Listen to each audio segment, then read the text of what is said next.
kami berdoa dan bersyukur. Amin. Terima Tuhan, sampai silakan kembali. Shalom. Shalom. Shalom. Shalom. Apa kabar? Puji Tuhan, luar biasa. Kabar baik. Yes. Luar biasa kabar baik kita semua. Ya, hari ini tanggal 21 bulan November di tahun 2021. Ternyata tahun 2021 tidak terasa ya. Kita sudah mau mengakhirinya dan kita memasuki tahun yang baru lagi. Ya, tahun yang baru lagi. Kalau kita mau pikir-pikir bahwa tinggal beberapa saat lagi kita akan merayakan Natal, bahkan pohon Natal sudah terpasang. Kalau kami di NIAS biasanya hari ini merupakan hari perenungan bagi umat Tuhan, bahkan pembacaan seluruh umat Tuhan yang sudah mendahului kita di tahun ini. Kalau biasanya kami di NIAS seperti itu. Hari ini bahkan akan dibacakan siapa-siapa saja yang sudah duluan mendahului kita ke rumah Bapa di surga di tahun 2021. Saya percaya bahwa biasanya kalau hari-hari seperti hari ini pasti akan diumumkan kalau di NIAS. Pasti pujiannya pada menangis semua, karena semua akan mengingat anggota keluarga yang sudah meninggalkan dua. Namun kita di tempat ini ya, mungkin ada beberapa jemaat kita yang sudah mendahului kita, tetapi kita percaya bahwa Tuhan senantiasa ada bersama dengan kita. Amin. Tuhan tidak pernah meninggalkan kita. Allah selalu beserta dengan kita. Allah Immanuel. Bapak Ibu Saudara yang terkasih, di bulan November ini tema kita berbicara tentang kerendahan hati, merendahkan diri di hadapan Tuhan. Ya, mungkin di minggu pertama Pak Naso sudah menyampaikan ya di Yakobus ya saat itu bahwa ketika kita hidup merendahkan diri di hadapan Tuhan, kita dimampukan untuk menaklukkan ego kita. Kita menyadari bahwa kita adalah orang lemah dan akan terpelihara damai sejahtera ketika kita hidup rendah hati di hadapan Tuhan. Namun pada pagi hari ini, sebelum kita lanjut dengan tema yang sama, mari kita sama-sama belajar firman Tuhan dulu yang terambil dari Yohanes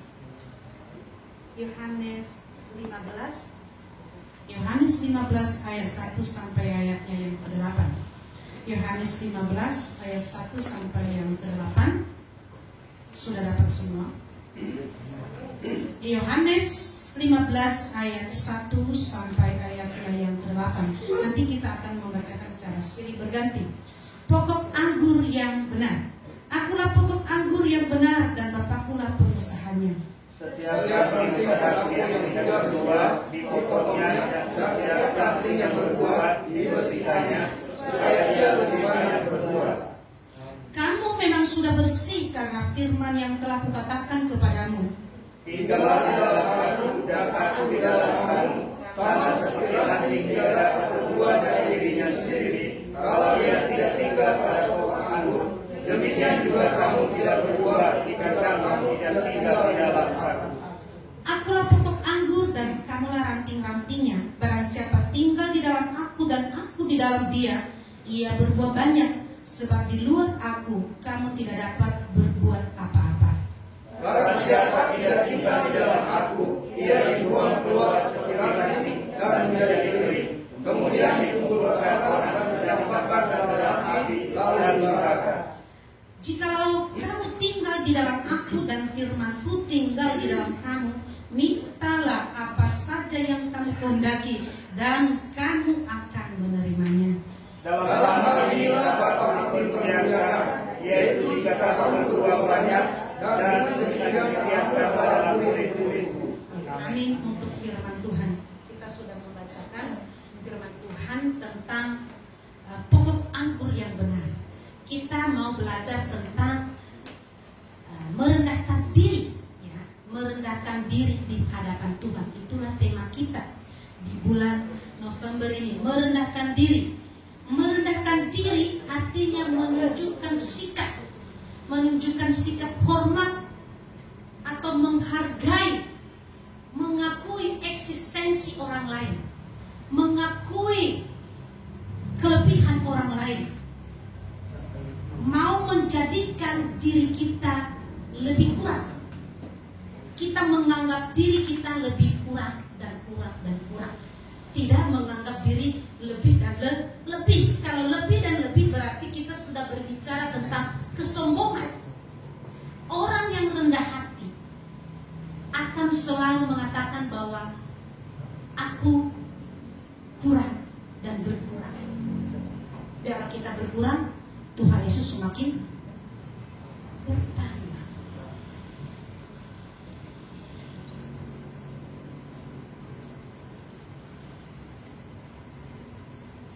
Biarlah nama Tuhan yang ditinggikan.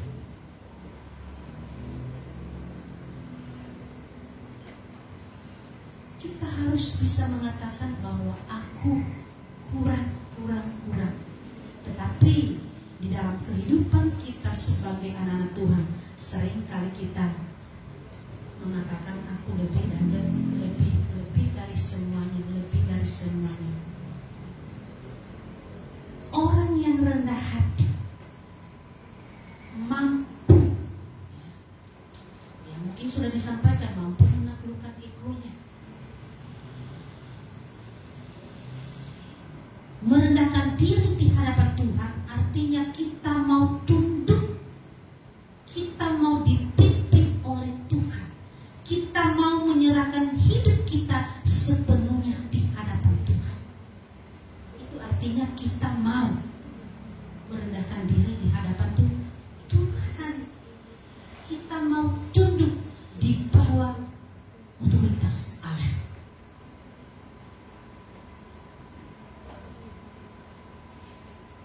Kalau kita mau tunduk, kalau kita mau diatur, kalau kita mau dipimpin oleh Tuhan, hal yang pertama yang harus kita lakukan. Pertama, di ayatnya yang kedua,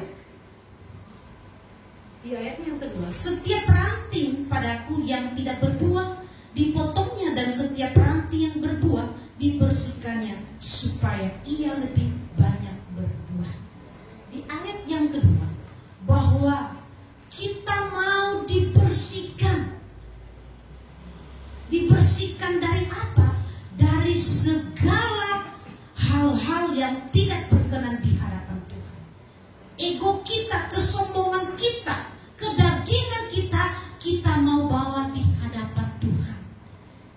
Kita mau itu dibersihkan supaya setiap kesombongan yang ada di dalam diri kita itu semakin hari semakin terkikis, bahkan hilang. Kita mau dibersihkan. Ketika kita dibersihkan memang tidak enak, karena sakit, karena kita sudah nyaman di dalamnya.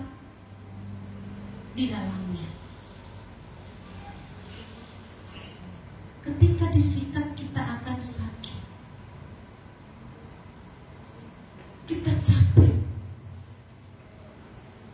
Tetapi ketika sudah bersih, kita jadi plong. Kita enak melihatnya. Kita merasakan kedamaiannya. Kita merasakan manfaatnya. Contohnya ketika kita membersihkan sesuatu, kita sikat terus sampai bersih. Ketika kita lihat hasilnya bersih, maka kita senyum-senyum, kita senang karena kita melihat hasilnya sudah bersih. Ketika kita membiarkan Tuhan membersihkan segala ego kita, kedagingan kita, memang sih bertolak belakang. Tetapi ketika kita melihat itu, kita mendapatkan kebahagiaan di dalamnya. Kenapa? karena satu persatu keegoan kita, kesombongan kita terbuang satu persatu.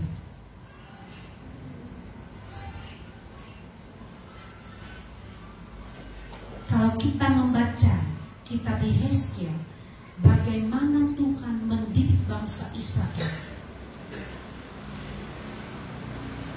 semua yang mereka telah lakukan dibersihkan oleh Tuhan. Berhala-berhala yang mereka lakukan, kesombongan mereka, keras kepala mereka dibersihkan. Kita sebagai jemaat Tuhan di tempat ini, maukah kita dibersihkan oleh Tuhan?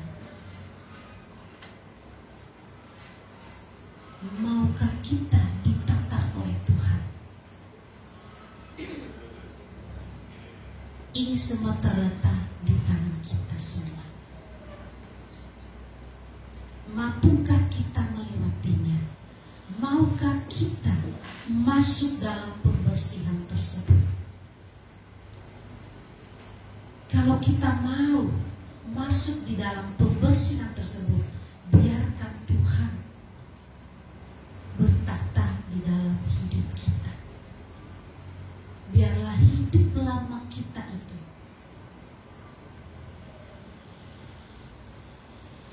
terkikis hari lepas hari, bahkan sebelumnya ada di dalam tangan Tuhan.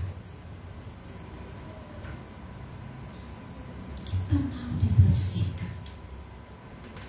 Yang mungkin diibaratkan di sini pokok anggur.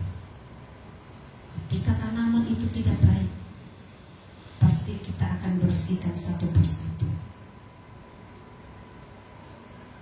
Daun-daun yang sudah mulai mengering, dahan-dahan yang tidak produktif, kita akan potong satu persatu supaya tidak menghambat pertumbuhan yang lain. Kedagingan kita, kesombongan kita, ego kita juga, itulah yang menghambat kita di hadapan Tuhan. Makanya seringkali kita susah untuk hidup merendahkan diri di hadapan Tuhan. Sering ada konflik. Kalau kita membaca Yakobus 4 ayat 1, dari manakah datangnya? Ya, coba kita buka dulu Yakobus. Yakobus pasal 4.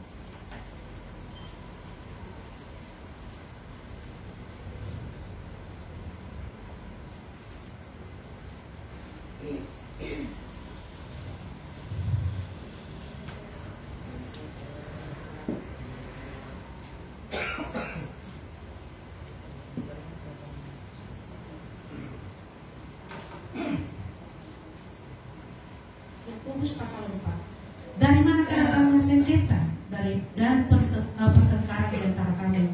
Bukankah datangnya dari hawa nafsu yang saling berjuang dalam tubuhmu? Kamu mengingini sesuatu, tetapi kamu tidak memperolehnya. Lalu kamu membunuh, kamu iri hati, tetapi kamu tidak mencapai tujuanmu. Lalu kamu bertengkar dan kamu berkelahi. Kamu tidak memperoleh apa-apa karena kamu tidak berdoa. Sering terjadi konflik antara diri kita jadinya. Terjadi konflik antara orang lain. Kenapa? Karena tidak mau tunduk, tidak mau mengalah satu dengan yang lain. Yang penting aku menang.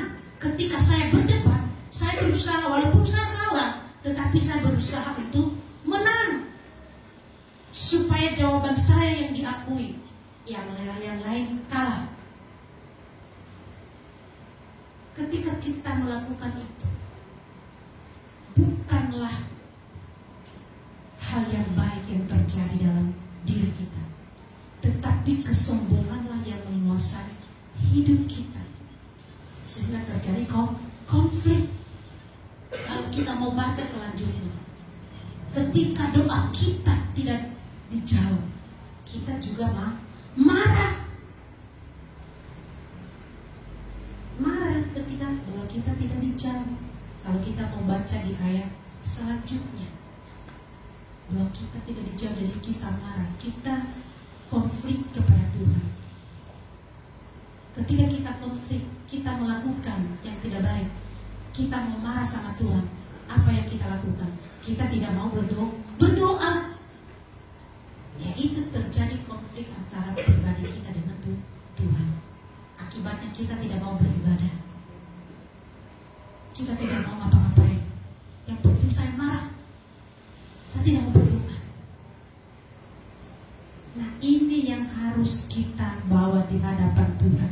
Ini yang harus kita bersihkan.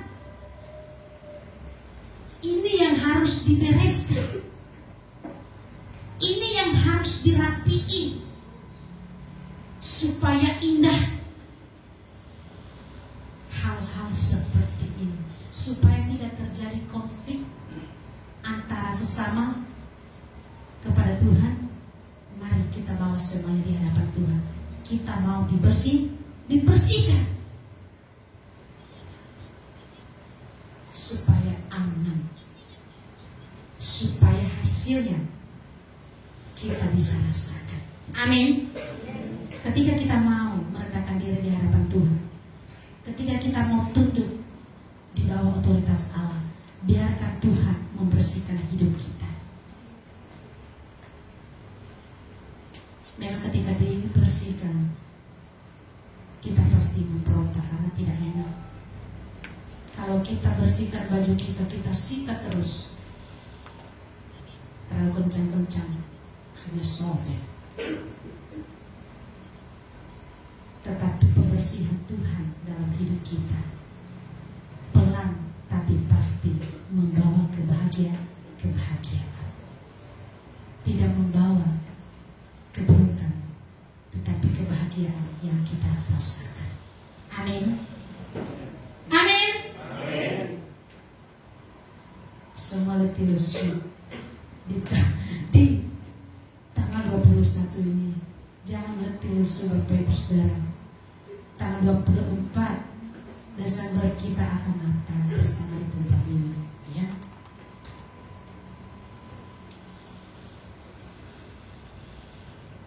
Mari kita lihat pribadi kita. Masih ada enggak ego kita yang tidak mau dibersihkan, yang tidak mau dikikis, yang tidak mau mengalah. Nah, ini mengalah ini yang susah.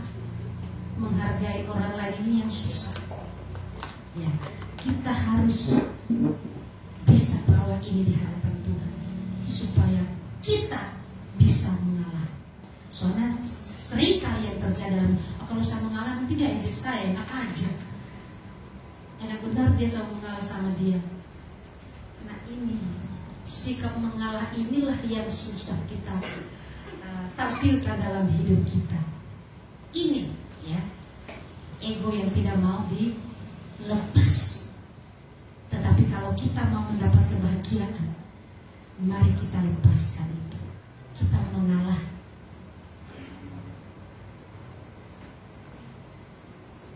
Makanya saya senang kepada Pak Ano.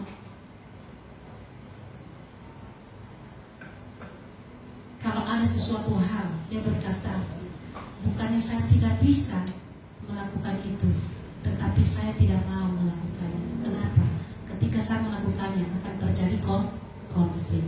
Mengalah bukan berarti kalah, tetapi ketika kita melakukan itu tercipta sebuah kedamaian. Amin.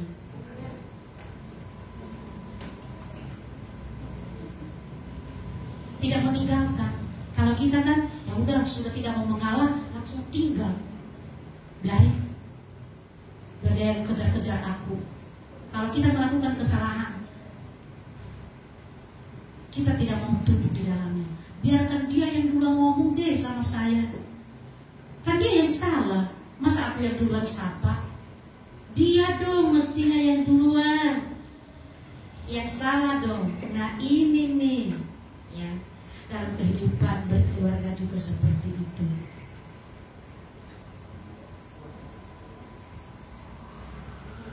Masa sih dia bilang saya nggak punya kerja? Kalau kita baca-baca di media sosial, kalau ditanya istrimu kerja apa, nggak kerja apa-apa, cuma di rumah. Loh, memasak, menyapu, merapikan semuanya, emang itu bukan kerja? Emang benar ya? Ya itu kalau kita baca ya. Dia bilang bahwa istrinya pengangguran. Saya ini tidak pengangguran. Saya banyak kerja. Sudah menyapu, mengepel, menyuci, menyetrika, bersihkan rumah, menyiapkan makanan, semuanya saya lakukan. Merapikan tempat tidur, semua saya lakukan. Apakah itu bukan kerja? Emang yang kerja itu cuma di kantor doang? Suami bekerja enggak? Iya kerja. Udah berangkat ke kantor. Oh hebat ya. Beda mah aku pengangguran. Tidak ya, ibu-ibu semua, kita juga banyak kerja. Merapikan semua itu lebih banyak. Kalau yang di sana kan cuma satu yang dituju. Yang penting ini tercapai, selesai. Kalau kita kan banyak. Membersihkan semua peralatan yang tidak bagus, bukan yang kotor. Itu kita harus bisa menaklukkan ego kita itu ya. Jangan sampai terjadi hal-hal yang tidak diharapkan. Amin.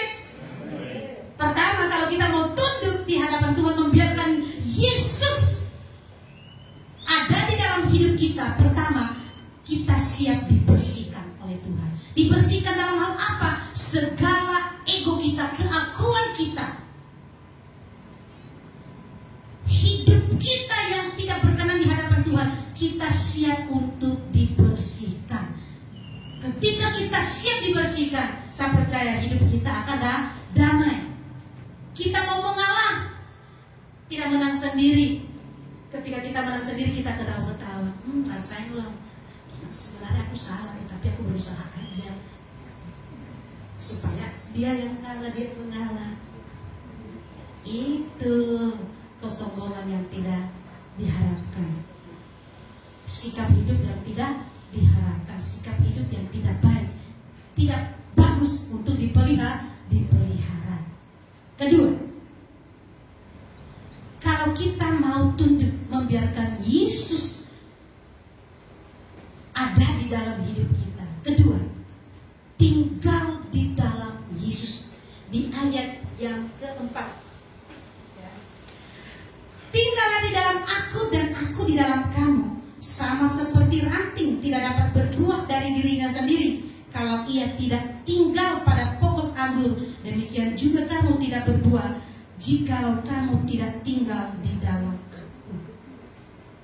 Ya, ternyata kita harus ada di dalam Yesus. Kita tinggal. Ya, tinggal di mana? Saya tinggal di gereja. Kalau tinggal di gereja berarti menetap di dalamnya. Tinggal di mana Bu Amel? Di TKD di Bansa. Yang menetap di dalamnya nggak keluar masuk. Semalam di sini, semalam di sana, semalam di sana lagi, pindah-pindah. Seperti zaman nomaden, hidup berpindah-pindah. Tetapi ketika kita tinggal, berarti kita mau menetap di dalamnya, tidak mau keluar masuk. Kenapa keluar masuk? Nggak enak di dalamnya.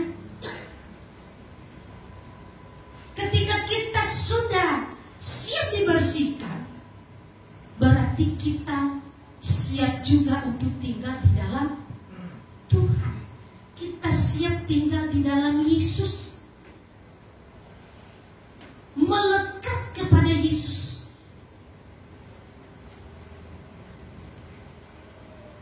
Tidak keluar masuk.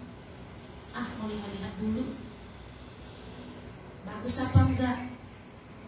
Kalau bagus, saya mau menetap. Kalau tidak bagus, saya akan cari lagi. Mungkin ada lagi yang lebih bagus dari sana.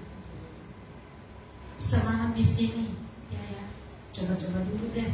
Coba lagi, enak. Akhirnya berpindah-pindah. Tidak.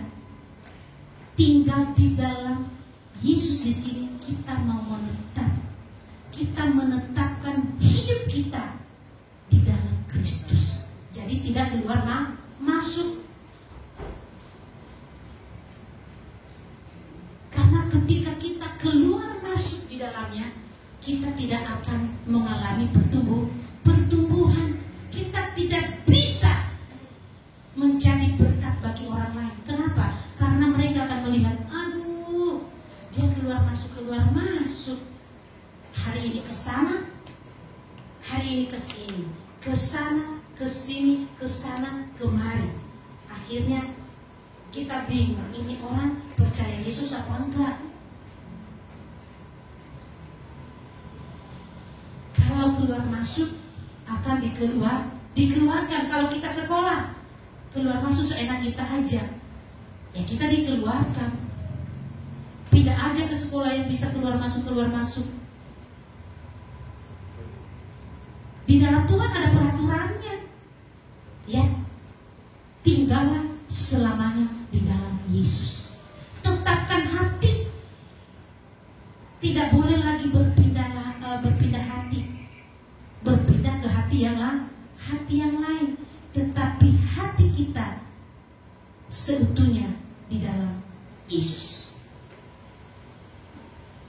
Tidak boleh kesana kemari, tetapi menetap tinggal di dalam Yesus. Kenapa? Ketika kita menetap tinggal di dalam Yesus, kita akan mengalami pertumbuhan rohani di dalamnya. Hati kita akan menggebu-gebu terus. Ketika saya tidak ikut konser, rasanya tidak enak. Tetapi kalau kita sudah mulai sekali saja tidak datang, jadi keenakan. Kayaknya ada-ada aja jadinya. Akhirnya tidak datang. Karena seperti itu, saya juga seperti itu. Ketika saya mulai tidak datang, ya, di tanggal 13 Oktober yang lalu. Karena apa? Karena ibadahnya online. Akhirnya keterusan. Udah 5 minggu.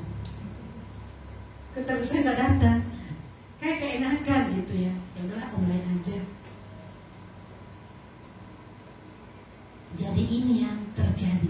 Kita harus tinggal di dalam Yesus. Kita mau. Bagaimana tinggal di dalam Yesus? Seperti apa sih? Ya, tinggal di dalam Yesus kita mau mendengar firman Tuhan. Mau membaca firman Tuhan. Mau sungguh-sungguh di dalam Yesus ya. Supaya lebih terang.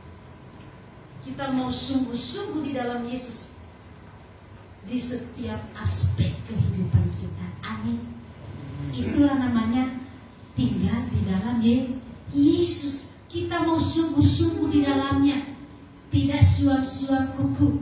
Tidak panas, tidak dingin. Kalau tidak panas, tidak dingin, dimuntahkan. Tetapi kalau panas, ya panas sekalian. Kalau dingin, ya dingin sekalian. Kalau mandi sekalian, jangan setengah-setengah. Kalau setengah-setengah tidak bersih, sabunnya masih banyak. Karena hanya setengah-setengah.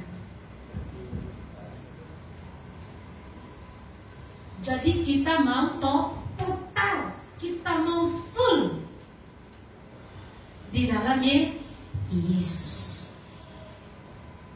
Jemaat Tuhan yang terkasih, ketika kita full, ketika kita total di hadapan Tuhan, maka kita akan berbuah. Buahnya bisa dirasakan oleh setiap anggota keluarga. Buahnya seperti apa? Buah roh akan terpancar dalam kehidupan kita. Kasih, sukacita, damai sejahtera, kesabaran. Memang kesabaran ini akan terlatih setiap saat. Kelemah lembutan, walaupun tidak lembut-lembut banget, tetapi setidaknya kita masih bisa, penguasaan diri ada di dalamnya. Ketika emosi sudah mulai memuncak, kita masih bisa sadar, saya tidak mau melakukan ini, itu bahaya, itu tidak baik, itu yang baik. Tetapi kalau kita tidak tinggal di dalam Kristus, apalah jadinya kita? Ya, soalnya kalau kita baca kayak selanjutnya, akulah pokok anggur dan kamulah rantingnya. Barang siapa tinggal di dalam aku dan aku di dalam dia, ia berbuah banyak. Sebab di luar aku kamu tidak dapat berbuat apa-apa. Di luar Kristus kita tidak dapat berbuat apa-apa. Paling yang bisa kita lakukan tinggal berteriak dan menangis. Itulah yang bisa kita lakukan. Tetapi kalau kita ada di dalam Kristus, maka apapun yang kita lakukan akan selalu disertai oleh Tuhan. Buahnya ya kita rasakan. Damai di rumah. Gimana di rumah kita masing-masing, damai apa tidak? Damai ya, tidak ada yang berkata setiap hari ya. Nah itulah buahnya ketika kita tinggal di dalam Kristus. Ada nggak yang pancinya melayang setiap hari? Tidak ada ya. Memang paling kalau kita cuci panci. Ada nggak yang istrinya memar-memar di sini? Nggak ada ya. Semua suami-suami menyayangi istri. Amin. Ada nggak suami-suami di sini yang dicagar istrinya? Nggak ada ya. Ada yang cakar bapak ibu, bapak-bapak? Nggak ada ya. Semua istri di sini adalah istri-istri yang baik, yang mengasihi. Ada nggak suami-suami yang telinganya sudah ditutup setiap hari? Kenapa ditutup? Bising. Tidak ada ya. Semua terbuka. Amin. Amin. Ketika kita hidup di dalam Tuhan, hidup kita selalu sukacita karena berkat Tuhan selalu mengalir. Tidak pernah berhenti. Setiap saat nafas hidup kita bersyukur. Mengalami mujizat gak? Enggak. Saya sih pengen mengalami mujizat dalam hidup ini. Masa sih tidak pernah mengalaminya? Ya nafas ini adalah mujizat. Soalnya yang ada di pikiran kita uang doang. Nah, itu mujizat namanya. Baru namanya mujizat ketika ada uang segepok. Nah giliran 2 gepok, oh lebih mujizat lagi. Kita senyum-senyum. Tetapi kita mengalami mujizat dalam hidup kita. Nafas ini adalah mujizat daripada Tuhan. Kenapa? Ketika kita pilek aja, kita tidak bisa bernafas. Makanya kita bersyukur kepada Tuhan. Mujizat itu selalu nyata dalam hidup kita hari lepas hari. Amin. Kalau kita hidup di dalam Tuhan, semuanya akan baik-baik saja. Ya, 10 tahun saya berkeluarga dengan Pak Ano, dikaruniai anak 3. Semuanya baik-baik saja kalau kita hidup di dalam Tuhan. Makanya di tahun yang ke-10 saya bersyukur sekali Pak Ano luar biasa, dia sudah menabung buat kami berdua si Hana, supaya telinga kami tidak polos. Hebat Pak Ano, luar biasa. Saya tidak menyangka. Saya tanya, emang uangnya ada Pak? Ada. Dari mana? Mau tahu aja. Karena saya kepo ya, uangnya dari mana? Karena kan saya udah tahu kan, ini penghasilan segini, udah bayar ini, udah bayar uang sekolah, udah cicilan rumah segini, udah habis dong. Dari mana lagi? Ternyata dari setiap uang bensin, tiap uang sudah disisihkan buat kami berdua si Hana karena wanita tercantik. Ya itu luar biasa. Itu luar biasa. Memang saya ketawa, saya bahagia. Ya itu juga semua kalau kita ada di dalam Tuhan. Suami kita diberkati supaya tidak marah-marah. Makanya kita istri-istri, kita doakan suami kita jangan hanya banyak uangnya, tidak, tetapi supaya selalu damai, selalu hidup takut akan Tuhan. Suami-suami juga doakan para istrinya jangan hanya nuntut untuk semua pekerjaan beres di rumah, tetapi doakanlah istrimu supaya dia tetap sehat, kuat, dan tidak bawel. Ya itu seperti itu. Ya, makanya jangan sering-sering makan ikan bawal. Seperti itu. Berkat Tuhan akan mengalir. Pasti kita akan terkaget-kaget. Berkat Tuhan selalu ada. Seperti di bulan Oktober.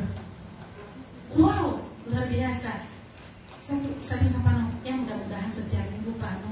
Benar, setiap minggu di bulan Oktober. Saya bilang sama mudah-mudahan di bulan November lagi setiap minggu. Ya itu. Ketika kita hidup di dalam Tuhan, hidup dalam kerendahan hati, tidak sombong. Karena kesombongan itulah yang menghancurkan hidup kita anak-anak Tuhan. Ketika kesombongan mendominasi hidup kita, itulah yang membuat hidup kita itu tidak baik. Amin. Amin. Ada dua hal pada pagi hari ini. Pertama, ketika kita mau hidup merendahkan diri di hadapan Tuhan, mau dipimpin oleh Tuhan, kita siap untuk dibersihkan. Kedua, siap hidup